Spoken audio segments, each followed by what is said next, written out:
Bom dia, diocesano. Está no ar mais um Jornal da Juventude. Confira os destaques. A economia e o ouro negro, os combustíveis fósseis na climatologia, a química da Fórmula 1, a importância dos biocombustíveis.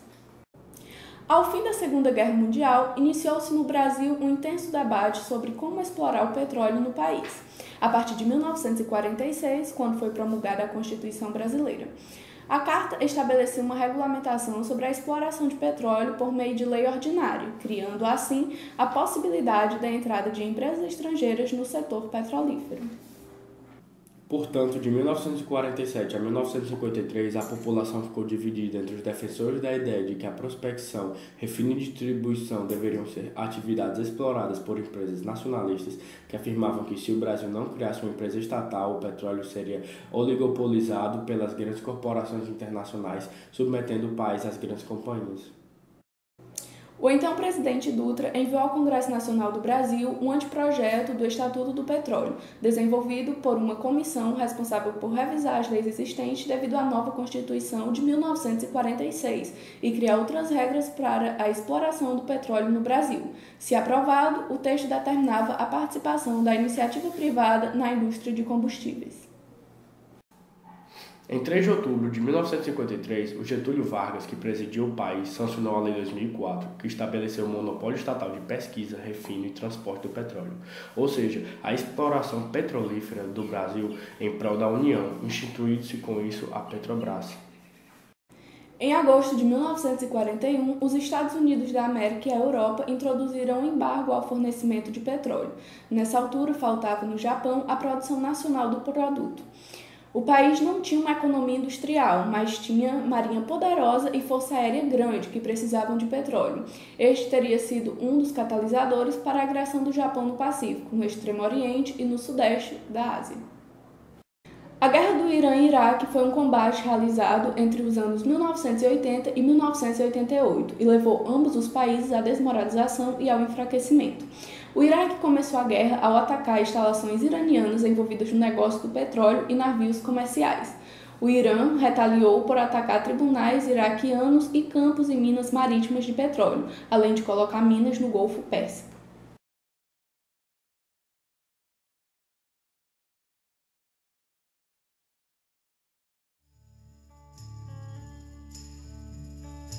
This is the end, beautiful friend. This is the end, my only friend. The end of our elaborate plans. The end of everything that stands. The end. No safety or surprise, the end. I'll never look into your eyes again. A batalha por Stalingrado comprova a obsessão de Hitler pela ideia de possuir petróleo, e foi ele que reclamava dizendo: os meus generais não sabem nada sobre aspectos econômicos. Porém, a tentativa da Alemanha nazista de conquistar a União Soviética e tomar posse dos recursos naturais grandes desse território falhou.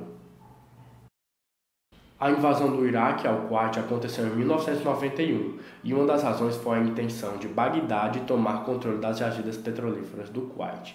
Por este acontecimento, as relações do Iraque e Estados Unidos deterioraram-se e o país norte-americano começou a Operação Tempestade no deserto, que destruiu o exército iraquiano.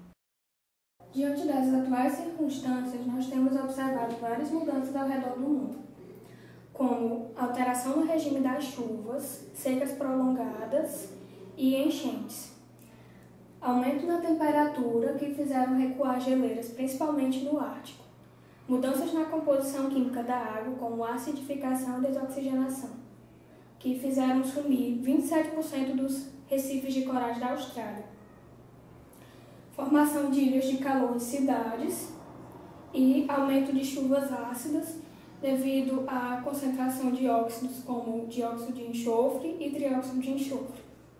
Os governos do mundo tentam impedir um aquecimento de acima de 3,5 graus, porque isso dizimaria 70% das espécies. Entre as previsões para o futuro, nós temos 18 a 35% das espécies de plantas extintas até 2050, 34% dos animais perderão metade de seus habitats naturais até 2080, fazendo com que eles migrem para os polos e que surjam novas doenças. Aumento dos processos de desertificação, perda da biodiversidade e aumento de 1,1 até 6,4 graus, que vai fazer com que a vegetação morra e tenhamos surto de fome. Atualmente, o petróleo vem sofrendo com uma grande crise que teve início quando se descobriu na década de 1970 que o recurso natural não é renovável. Em decorrência disto, o preço do petróleo sofreu muitas variações a partir de tal década, marcada efetivamente a crise do produto. Desde a terceira revolução industrial, na década de 70, a produção e extração de petróleo aumentou ano após ano, devido às novas regiões do planeta que passaram pelo processo de industrialização acelerado e vem se mantendo até o momento, como no caso a China. Como novos atores do tabuleiro geopolítico, os combates pela posse de reservas de valioso produto aumentou, principalmente no Oriente. Atualmente, há duas configurações atuais do jogo: os países produtores tentando aumentar o preço dos barris e, em muitos casos, diminuindo o ritmo de produção para que a demanda seja maior que a oferta, e os países que adquirem o óleo, mesmo pela guerra, como também acordos bilaterais para manter o fornecimento de preços baixos. Na parte do esporte, destaca-se as corridas da Fórmula 1, que na composição do seu combustível tem presença de etanol, derivados de matéria sustentável. Exemplo, palha de cereais, palha de cana-de-açúcar e entre outros. Um exemplo deste biocombustível sustentável é a equipe Ferrari, que o seu fornecedor de combustível é a Shell.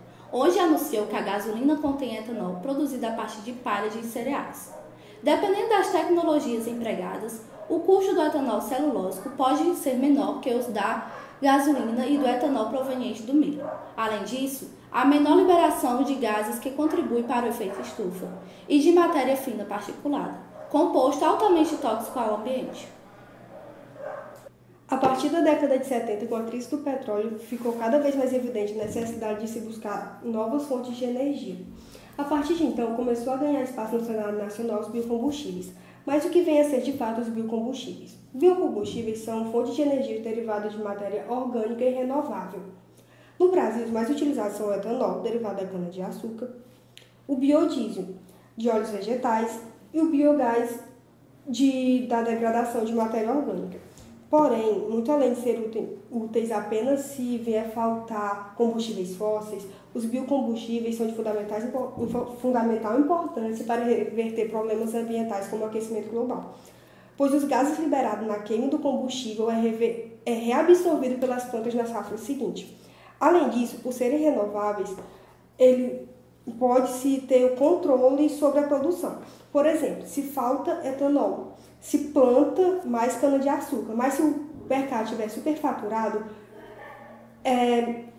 diminui a quantidade de cana-de-açúcar plantada.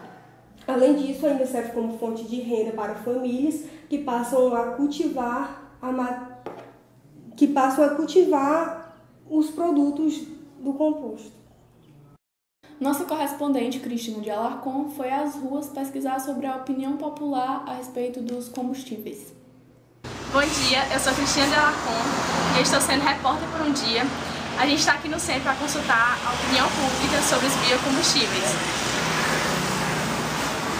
A gente está aqui com o comerciante Alisson e ele vai falar um pouquinho sobre o que ele entende sobre biocombustível. Bem, o que eu entendo por biocombustível é que o biocombustível é um combustível que tem como base os materiais biológicos, os orgânicos, né? E ele ofende menos o meio ambiente, diferentemente de outros materiais derivados do petróleo. Agora, como os derivados do petróleo ainda são mais comerciais, a gente vê pouca coisa movida por combustíveis à base biológica, né? Bom dia. Como é o nome do senhor? Charlie. O que você entende por biocombustível? Bom, biocombustíveis, o que eu entendo é que são combustíveis que são utilizados de matéria não inorgânica, né? Que, por exemplo, existem vários tipos de biocombustíveis, como o esterco de várias espécies animais, por exemplo, que é utilizado para fabricação de energia elétrica, um exemplo. Existem também plantações, como por exemplo girassol ou a própria mamona, que também é utilizado na indústria como uma espécie de combustível. Inclusive ele é diluído no próprio diesel, né, que chama biodiesel. Basicamente o que eu entendo por biocombustível é isso. Obrigada. Nada. Qual é a senhora? Silvia. O que você entende por biocombustível? Bom, eu acho, né, que é a reutilização de alguns materiais, né, acho que materiais, que vão ser reaproveitados para o uso de... Mas é mais ou menos isso, é porque eu não entendo muito. Mas eu acho que deve ser algum reaproveitamento de material orgânico para fazer combustível e gerar um combustível mais reaproveitável, mais renovável, isso. E obrigada.